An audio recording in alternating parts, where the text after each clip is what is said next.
মাঝে মাঝে আল্লাহ আমাদেরকে দুঃখ কষ্ট দিয়ে পরীক্ষা করতে চান, এগুলো আমাদের জন্য খারাপ নয়।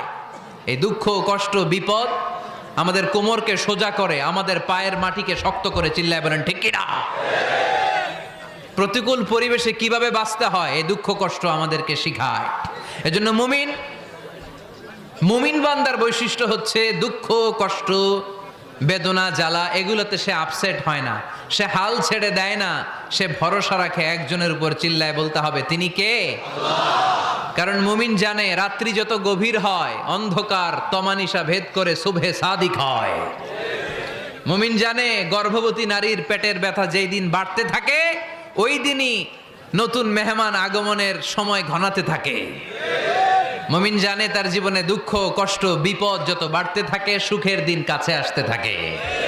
এজন্য মুমিনের হারাবার কিছু নেই। ফা ইন্নামা আল উসরি ইউসরা, ইন্নামা